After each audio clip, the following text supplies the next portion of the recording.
Welcome everybody to another episode of the SRU podcast with me and my guy, Will Royal. How you doing today, Will? It's been a good day. Little factoid: if you watch Last Chance U, then I actually did meet the coach of East Mississippi Community College, Buddy Stevens, today. He came by my news station. Yeah. Really nice guy. He gave me a lot of good insight on the program, and EMCC. I think they're ranked ninth nationally in terms of JUCO colleges right now. They just suffered a loss last week. Looking to bounce back on Thursday, but go Lions. Lions. Yeah. Trying to get some apparel since I live only 15 minutes away from Cuba. Yeah. Hey, go ahead and try to cop it, man. Yeah. To all our Jewish watchers out there, it is Yom Kippur. Will has already started it, so I know he's kind of struggling already with the fast. I'm only about 2 hours in now. Yeah. I haven't hit me yet. The struggle never stops. But yeah, so happy Yom Kippur to everyone out there. But we had a interesting week of college football this weekend with a new number one team. Will, I know you want to flex your muscles a little bit with your team becoming number one after a big win, but there was some setbacks. Y'all did lose your QB1, so tell me a little bit about that.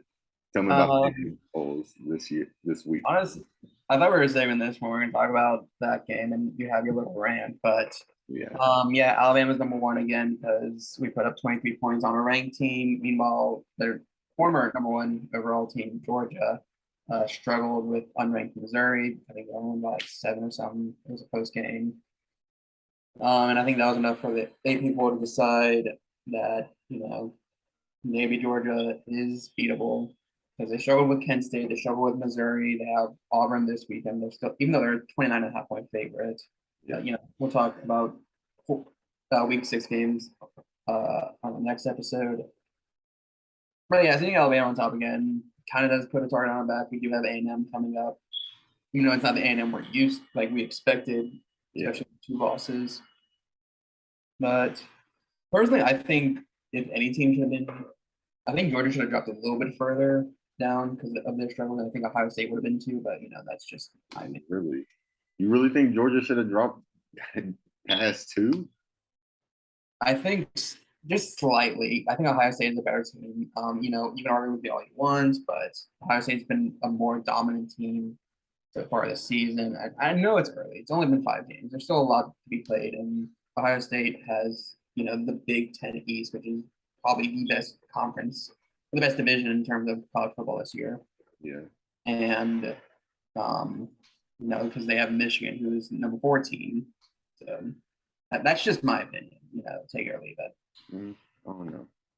I'm just saying Georgia, they hadn't lost. I know they struggled the past 2 games they've had, but it's still Georgia. They're defending national champions, and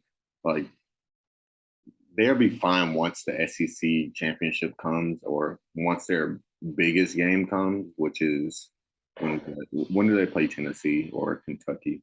They play Tennessee, I think, first week of November. I could be wrong. It's after us though, because we have Tennessee coming up next weekend. Next weekend. Yeah. Tennessee plays LSU this weekend. But we'll talk about that. Speaking of Tennessee playing LSU, they are bringing the smoke gray uniforms back, but we'll talk about that this weekend because they're most likely going to be one of the games we focus on for the weekend. Yeah. But let's get back to these AP polls. Ole Miss has entered the top 10. Also, Penn State, which is kind of crazy that Penn State entered, and they had struggled with the teams a team they just played in. I just had their game up. Who was it? They struggle. Oh yeah, they struggle with Northwestern, who's 1-4, but they are one of the teams that entered the top 10 because Kentucky fell out, and who else fell out? NC State. Yeah, NC State. Yeah. Honestly, Ole Miss, the way I watched them play, and everyone's been saying this, they deserve to be a top 10 team, and rightfully so. We were questioning Jackson Dart and his ability early on, and I think now their defense, I think, is probably one of the better defenses. Yeah. And all we know, they could remain undefeated when we play them second week of November, and that'll set up a great game down in Oxford. Honestly, I wasn't really sold on it, but we can talk about that in a little bit. But 7 teams entered the polls this week. Will, who we got entering the polls this week? Yeah, as far as I know, I've never seen this many teams enter the poll at once. Yeah. But we had TCU, UCLA. This is in order of their poll rankings. I don't have the numbers up, but it's TCU, UCLA, Kansas for the first time since 2009, I believe. Syracuse, Mississippi State, Cincinnati, and LSU. They replace, and this one's in no particular order. I'll just run these down off the top of my head. Arkansas, Baylor, Florida State, Minnesota, Texas A&M, Oklahoma, and Oklahoma. I, you know me. I love hating on Big Game Boomer, and we're gonna talk about that when we cover their loss to TCU. Yeah. Because that was embarrassing. I don't care if Dylan Gabriel was out half the game. That was embarrassing. Yeah, it was very embarrassing. But as we enter week 6, 16 teams remain undefeated, and they are, again, no particular order. I'm just pulling this up off Twitter. It is UCLA, Penn State, USC, Ole Miss, Ohio State, Clemson, James Madison, again, FCS to FBS, Kansas, Coastal Carolina, TCU, Tennessee, Alabama, Georgia, Michigan, Syracuse, and Oklahoma State. So I think at least one of these teams is going to fall this weekend. Well, obviously Kansas, TCU play each other. But yeah, I think right here, realistically, we could have at least 2 teams going to playoffs. Yeah. I feel like the playoffs is wide open at the moment, especially in the upcoming weeks where a lot of the playoff teams play big games against one like really competitive teams. So I'm actually looking forward to it because I've always said either the playoff needs to expand or like we got to figure out a way for the same teams to not get in every year, even though some of them do deserve it. I just don't like watching the same teams duke it out every year when it comes to the playoffs because it's interesting when college football have different champions in the championship at the end. That was a good thing about the old championship. You really didn't know who was going to make it to the top 2 until probably a week after the conference championships games were, and it feels like some of the same teams did not make it most of the time. Like when Florida State played, who they played Notre Dame that year. Like it was new. Like Florida State, they hadn't have been in it for like a few years. What I'm pretty sure, but like it felt like a different team were in the national championship every year around that time. But I know you as an Alabama fan, you love seeing the same playoffs every year. I mean, realistically, yes and no. Like, yes, I love seeing my team go far, but at the same time, all we do is just end up playing Notre Dame, Oklahoma, Ohio State, that sort of same group. Last year was different because we did have Cincinnati, which I think good for them for adding a group of 5 team in. Yeah. And in a few years now we're gonna have the 12-team playoffs where anything can realistically happen. I feel like that might be ruled by the SEC when it comes to that. I feel like they're going to have a lot of SEC teams sneaking in, especially when Oklahoma and Texas join the SEC. And I'm ready for the conference realignment, see how that all shakes out because the Big Ten, we've been getting rumors that they're going after a lot of the top Pac-12 teams, and I'm ready to see what happens. Yeah, sorry about that digression. Yeah, and it depends how they're going to do. Like a lot of people saying Oklahoma, after suffering back-to-back losses to mediocre Big 12 schools, they're going to suffer. Yeah. And some people were even joking saying, let's put Kansas in the SEC now because they beat Oklahoma. But enough on AV poll because it's going to be completely different next week. However, You want to take us off on our first game? Yeah, our first game was last year's rank. I mean, not last year's, last week's ranking. Number 10, NC State at number 5, Clemson. DJ Ungalale had a pretty good game. Like he didn't have any interceptions. He went 21 for 30 with 209 passing yards. He had one passing touchdown and two rushing touchdowns. As of Devin Leary, who went 28 for 47, 245 yards, one touchdown, one passing touchdown, one rushing touchdown, and an interception. That game was a pretty good game. I would say it was kind of one-sided, even though it was 30-20. Clemson looks like they are legit this year. Most people say Clemson is overrated when it comes to the end of the year and when they get to the ACC championship. But they've had two tough games early in the season, and people usually say Clemson has a trash schedule, but it looks like this schedule is pretty good, and the ACC looks like one of the top conferences that could actually compete with other Big Five schools, Power Five schools. Yeah. And DJ, I think now it's safe to say he's fully accustomed to Dabo style playing. On Yeah, top of his passing game, he still had about 75 yards on the ground with two touchdowns. And I think now we can kind of start pushing him towards that Heisman. I know there was a lot of that in the beginning of the season because, Clemson quarterbacks, we've seen a lot of good ones out, Deshaun Watson, Trevor Lawrence, that sort of group. Um, but I think now DJ is kind of a real deal, and he's going to be a really possible strong threat in terms of ACC. Because ACC is that conference where there's not that many good teams, but at the same time, you have teams like NC State, Wake Forest, even now Florida State up in contention. But I still think Clemson is going to make a deep run throughout the season. I think that they may drop one game in regular season. I don't know who it's going to be to, but I still think they'll take the ACC title and sneak in as like possibly the 4th seed in the playoffs.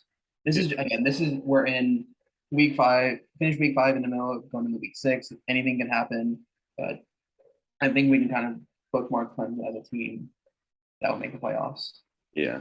at least in my book. Well, yeah. Depending on how their schedule looks for the rest of the year, they probably have their biggest trials early in the season, in which DJ has stepped up and became the leader and the QB that everyone thought he would be. I feel like it's because I think his name Cade Klubnik. Is it? Am I right? Yeah. Yeah, him coming on campus and being a number one QB out of high school really made DJ step up and look in the mirror and say, "This is my year to be that guy that everyone thought I was coming out of high school, or it's time for me to hit the transfer portal and leave out." But speaking of Clemson's tough games, their game from a few weeks ago, Wake Forest versus Florida State. Tell us a little bit about that, Will. Yeah, so this was 22 versus 23. A lot of people are thinking this game may get postponed because of what's going on with Hurricane Ian coming on from Florida, but the game still went on. And Florida State going in, we didn't think much about them. We kind of thought that, they lost out on Travis Hunter and Yeah. it's going to hurt the program. We're going to see Mike Norvell fired like around this time, maybe next week. But no, he's turned the program around very well. We had that really impressive win week 1 with LSU. And this was surprisingly a close game with Wake Forest. They did end up losing 31-21 to Wake Forest. But and yes, they followed up to top 25, but they still, I think, are a really strong contention team. Yeah. If, you know, That was their first loss of the season, wasn't it? yeah, they were the last undefeated team in the state of Florida. And I think, and no, it's not discrediting Florida State at all. Jordan Travis, who for almost 300 yards, 3 touchdowns, 2 of them were to Micah Pittman. And your boy, Sam Harmon, wasn't too bad himself either. 230 yards, 2 touchdowns.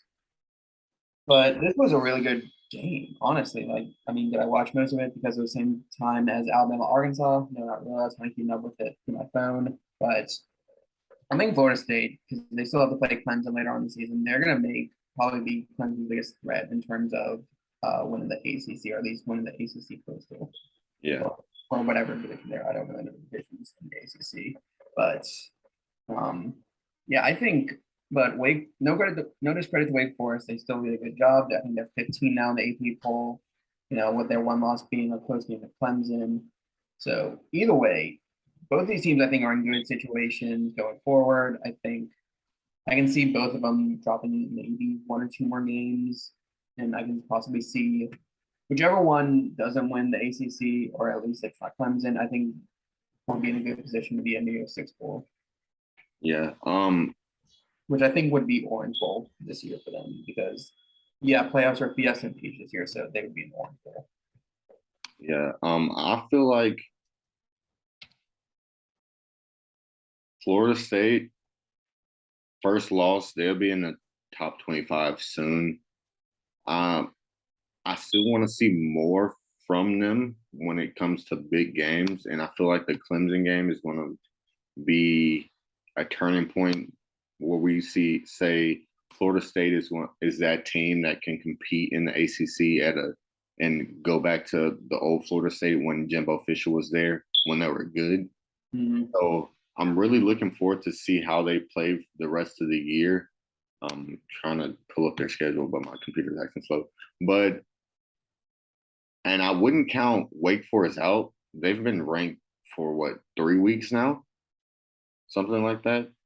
And Sam Hartman has had a great year so far, coming back from an injury he had at the beginning of the season.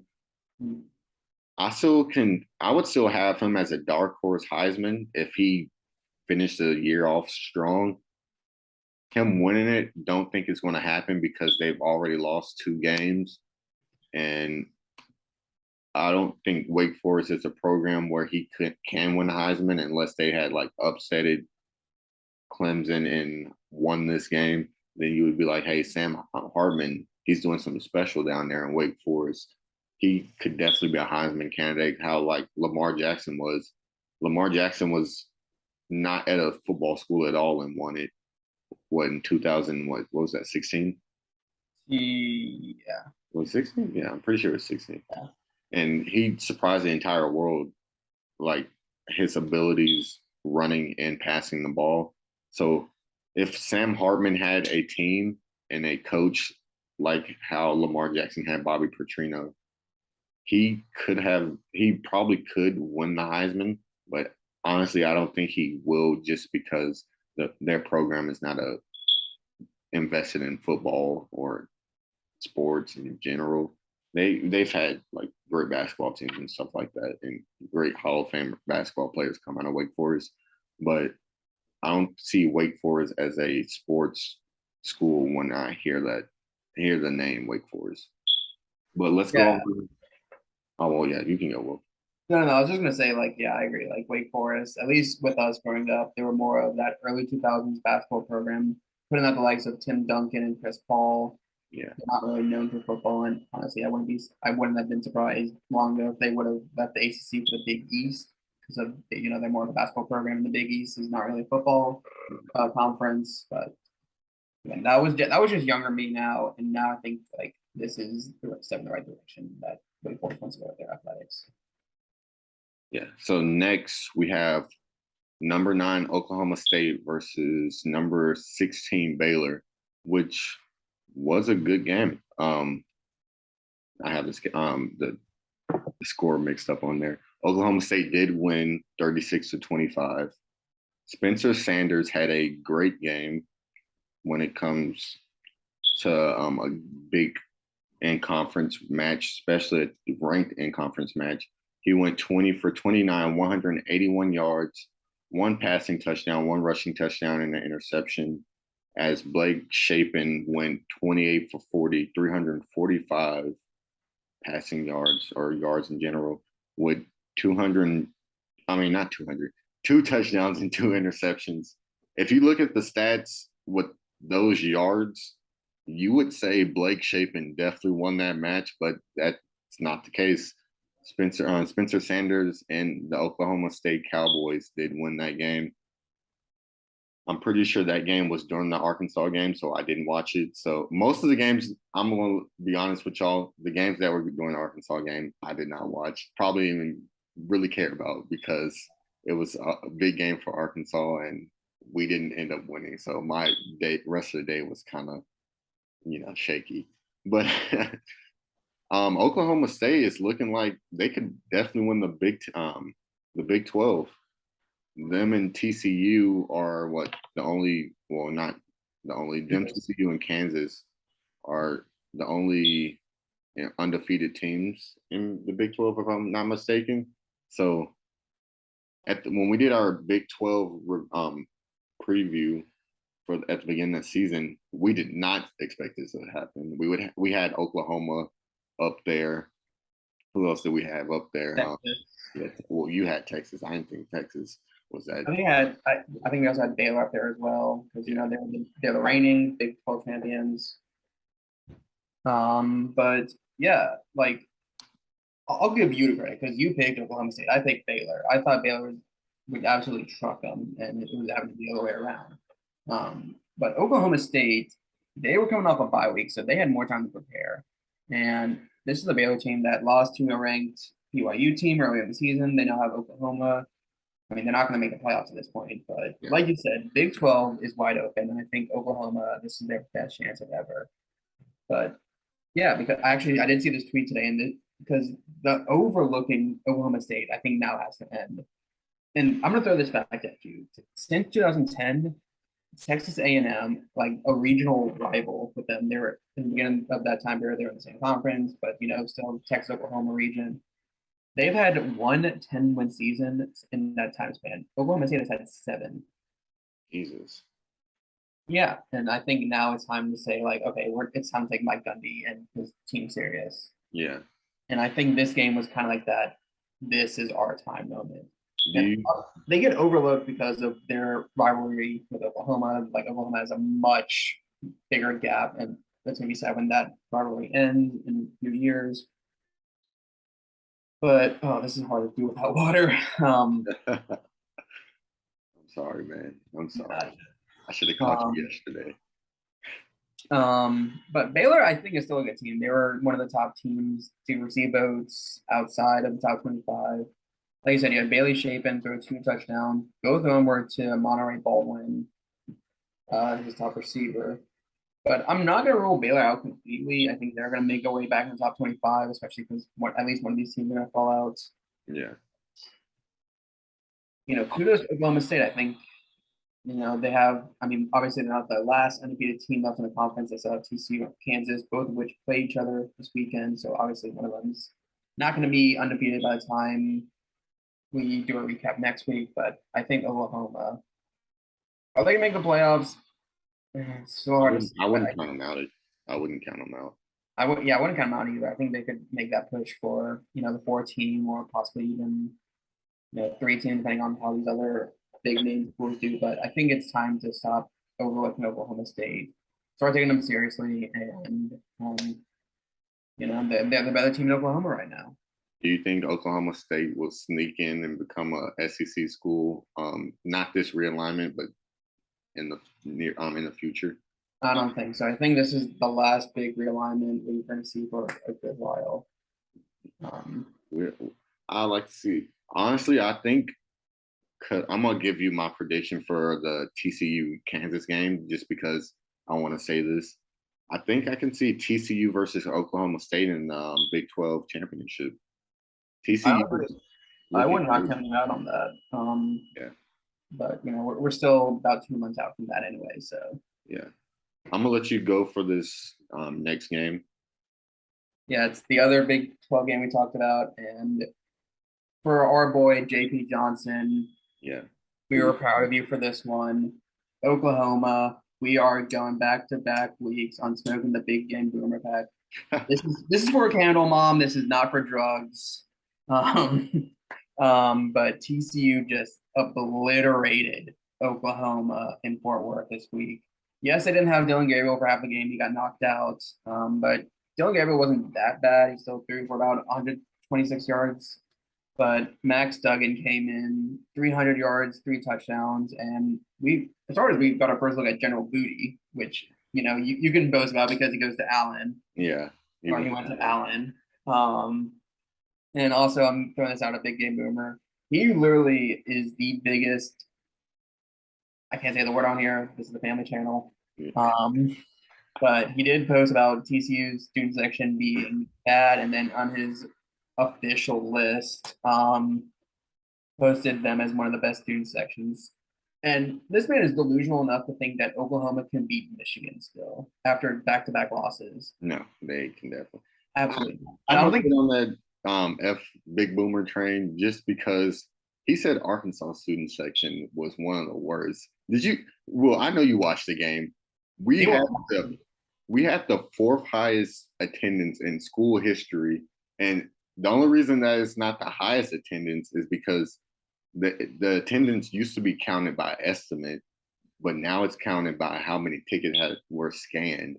So Right. it really probably would be the highest attendance in school history. But guess what?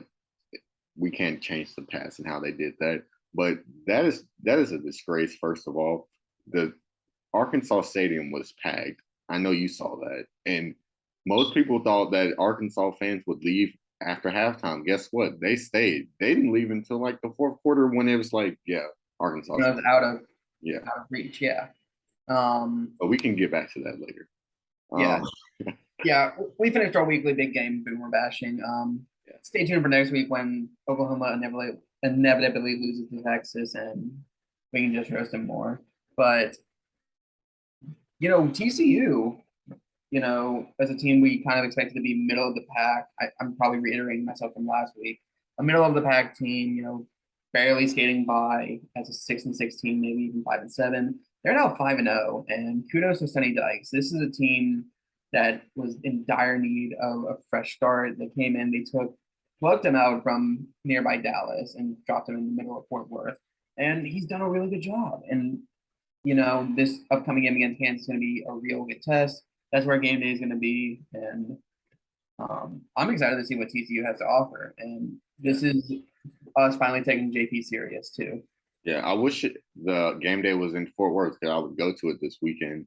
I wish I was able to go to this game, but it was family week and JP had his family there, so I just stayed at home and watched it. Watching this game, Dylan Gabriel did not look good at all. He was overthrowing past receivers the entire game he played. Max Duggins looked great. I can say from watching him, he's a true dual threat quarterback. I know I saw him get a huge run, and also Sonny Dykes was getting pissed off. Like Oklahoma was getting so many calls that were dropping in their favor, Mm. and rightfully so. Sonny Dykes should have been pissed because it was bad officiating, and TCU still beat the crap out of them, 55-24.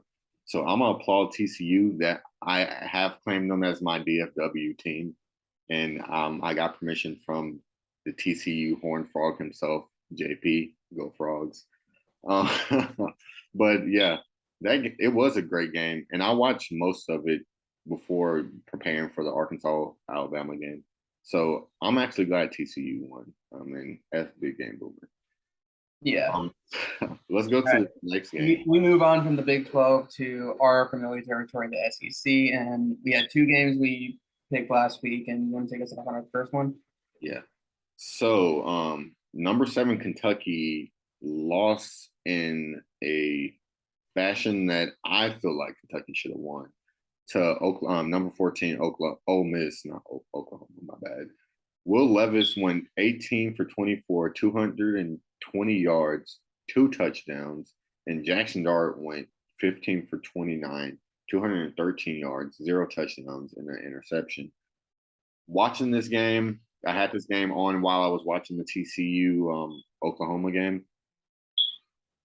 Will Levis, he looks like the real deal. He looks like he can be a great NFL quarterback when it comes. A lot of people have him high for in a first round pick. I don't know what team, or maybe even a second round pick. But Kentucky, I feel like they should have won The refs did miss a targeting call at towards the end of the game, but I feel like Kentucky should have kicked the field goal and relied on their defense to stop Ole Miss. It was a low scoring game, so it mostly was a defensive game. So I would have put the game in the hands of the defense to get us the ball and try to score again. But Will, I don't know how you felt about that game, but I feel like Kentucky definitely should have won, and they didn't. Yeah, I agree. I think they missed out on the targeting. I think Will Levis put on a better performance than Jackson Dart. I think Chris Rodriguez put on a better running performance than Rashawn Judkins. And But Zach Evans. yeah, that too. And but there's nothing to do about that. Kentucky is still a good team. I think they still have a good shot of beating Georgia and Tennessee.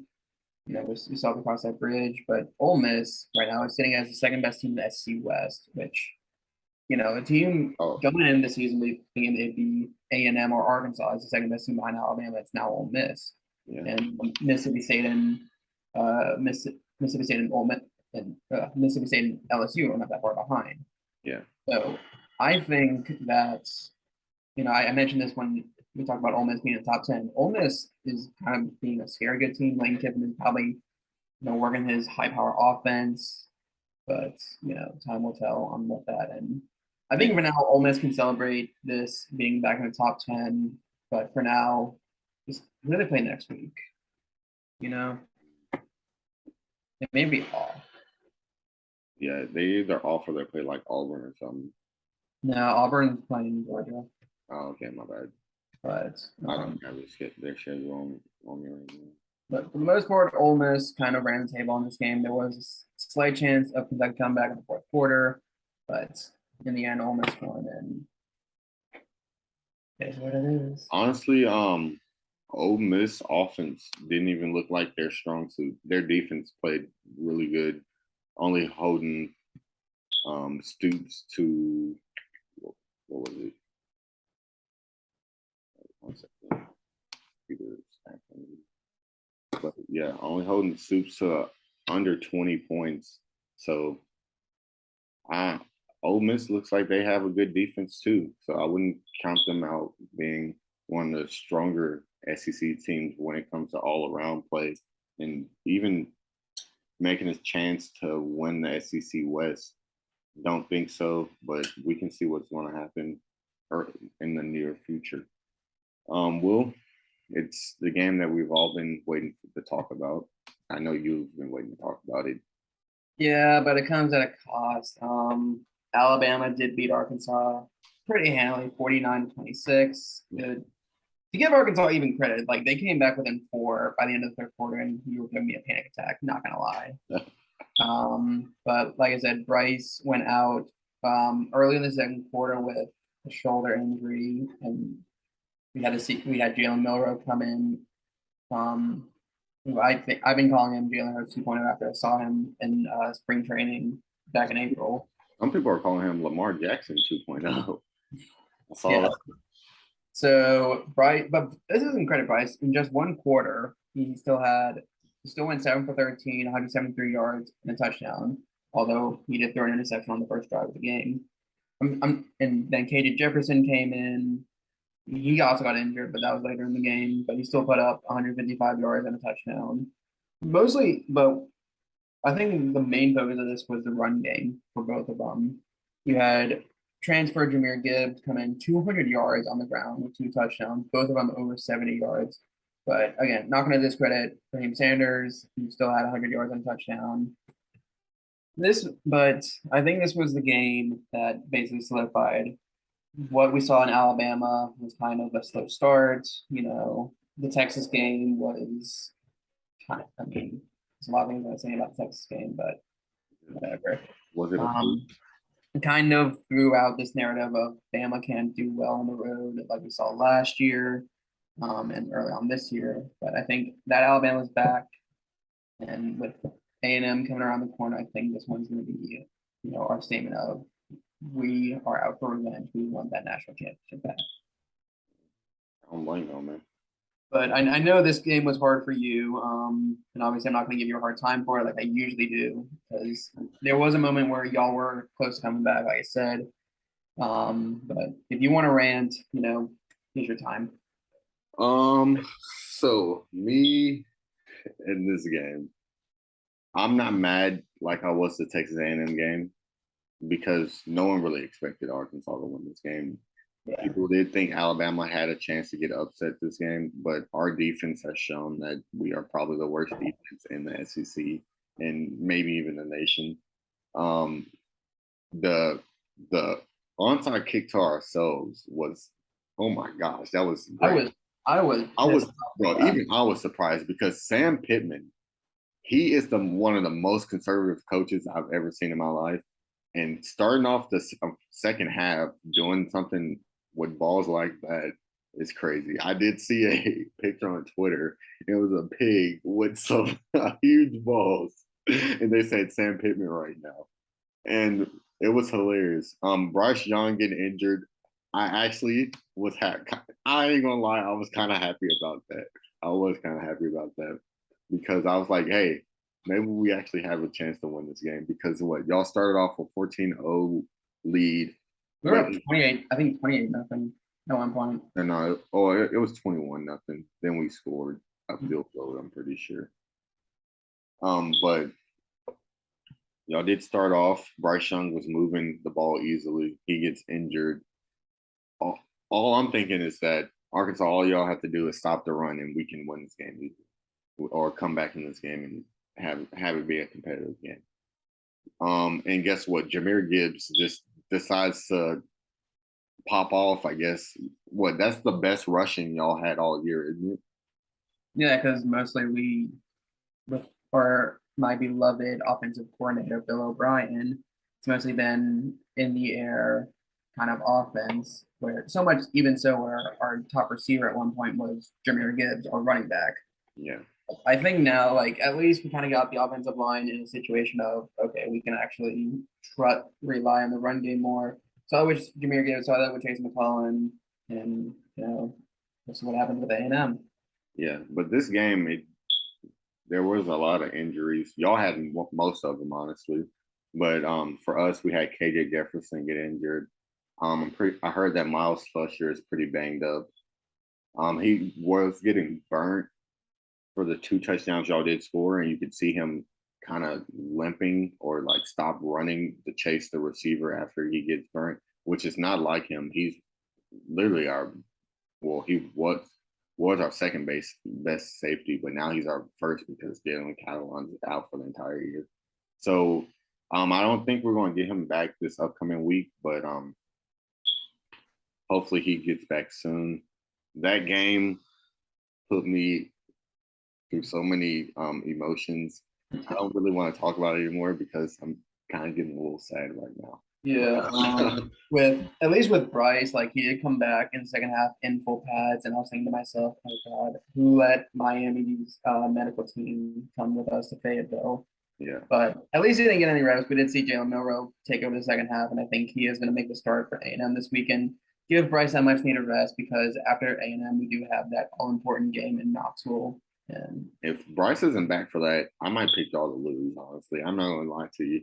But I, him coming back out in pads, I was like, "What is going on? Like, is Nick Saban out of his mind? Like, is he scared that we're going to come back or something?" Which you almost did. yeah, we almost did. But if he would have, if honestly, if Bryce would have played, we probably would have won.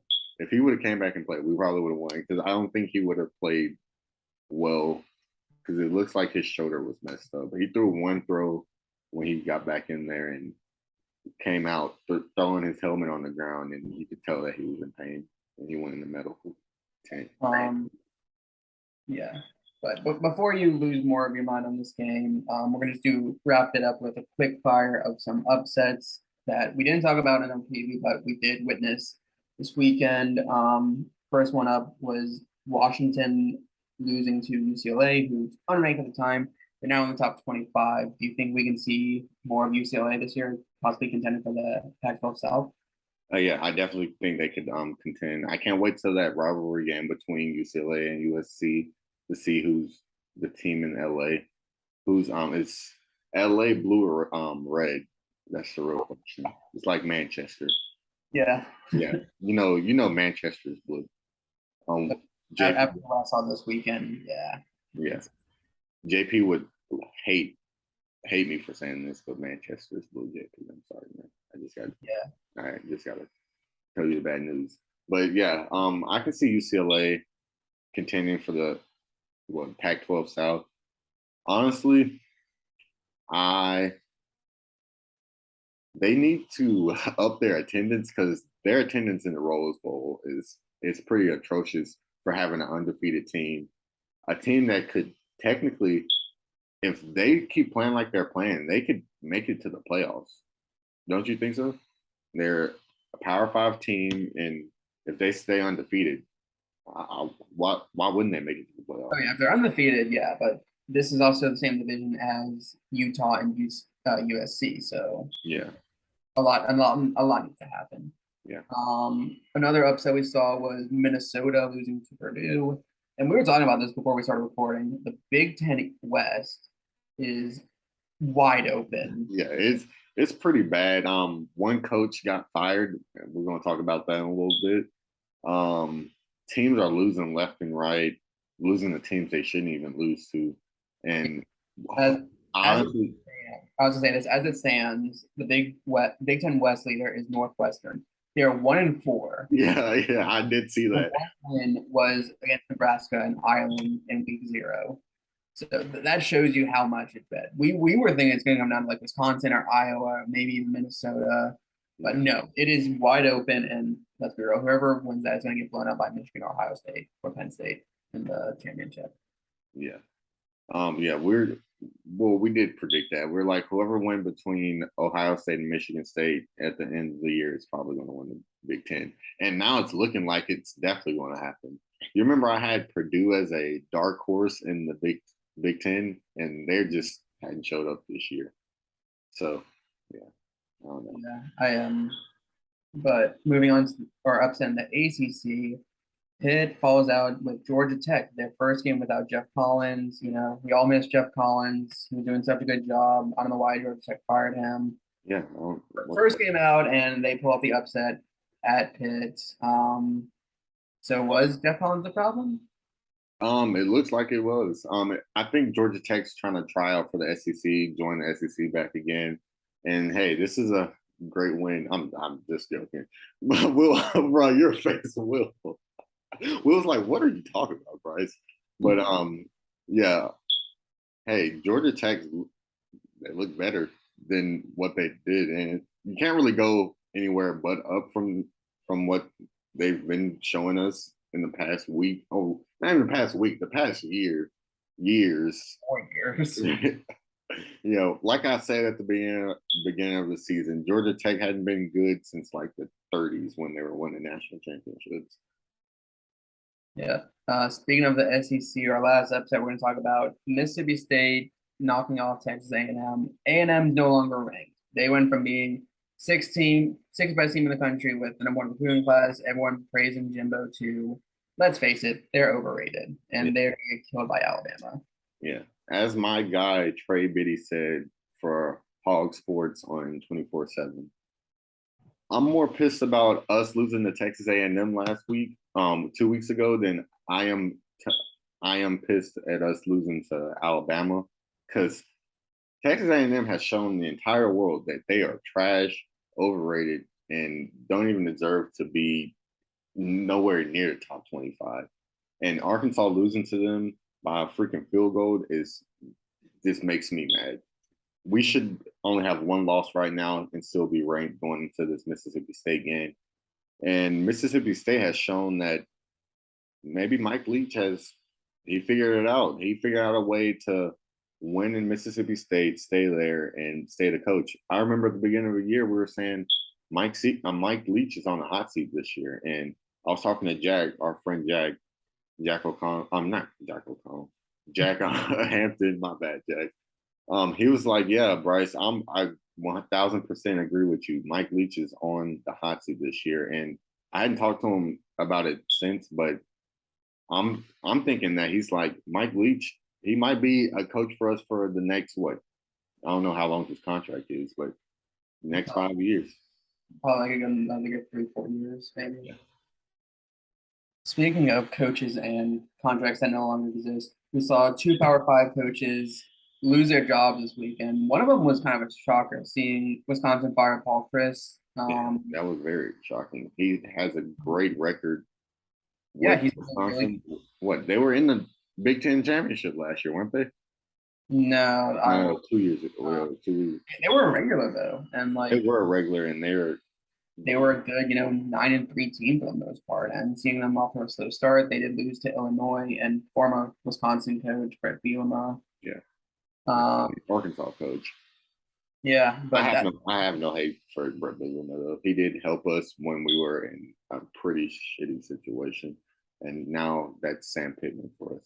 But yeah, Justin and firing their coach is probably the craziest thing that happened all week, and it's looking like a thing. Who's getting fired next week? probably Brian Harsin. Yeah, but I doubt. Oh, yeah, I can see him getting fired next week. Crazier things have happened. But the other coach that did lose his job this week in terms of Power Five is Colorado's Carl Dorrell. They're the only Power Five school that has not won a game yet. They are 0-5, Yeah, which we thought was going to be someone like Kansas or one of those bottom tier schools. But no, Kansas is undefeated. Colorado winless. Yeah, you hate to see it. yeah. And me and you were talking about this pre-pod. I was saying Eric Bieniemy would be a great candidate for Colorado. He went to Colorado. I don't think he was on their national championship team. He might have been, but if Colorado wants to throw a huge bag at Eric, I feel like he might take it just to bring their program back to where they are. But you don't think so. You think he wants an NFL job, and I wouldn't be surprised if he does it. I think NFL is going to pay out more. But this is like I was kind of expecting Colorado to hold out at least till the end of the season. They did put out a statement around the same time that Arizona fired Herm Edwards, saying we're sticking with this. We hear you, but this is the best interest of our program. Yeah. I.e., we're saving money. But Herm Edwards got set up, and we haven't talked about that. I'm glad you brought that up. Herm Edwards was getting set up this entire year at Arizona State, which is sad to see because he's a great coach, in my opinion. Arizona State wasn't really much when he got there, and he was rebuilding that program, and he was doing a pretty good job, even though they do have some NCAA. What I forgot the word for it. I'm sorry. Yeah, a lot of violations coming to them, and they're getting investigated right now. But yeah, Herm Edwards getting set up is crazy. But yeah, I think that'll do it for this week. Come back in a couple of days. We'll do our week 6 preview. We're gonna look over the games. We should have a guest picker lined up this time, but I don't have to make up some, random reason. Yeah. So, I don't have to bring the queen back in anymore. Yeah. But thank y'all guys for watching. Subscribe, hit that like button, comment, all the good things, put the post notifications on so you know when we're dropping. And we'll talk to you in a couple days. To y'all, it's gonna be Friday when I'm talking to them, but it's usually Thursday night. But yeah, talk to you in a couple of days. Hey, thanks for another great pod. I feel like I'm losing my voice and I can't do anything about it. Yeah. Hey, Will's gonna be properly nurtured when it comes to next pod. He's gonna be able to drink his water. But thank y'all for watching. Peace. Peace out.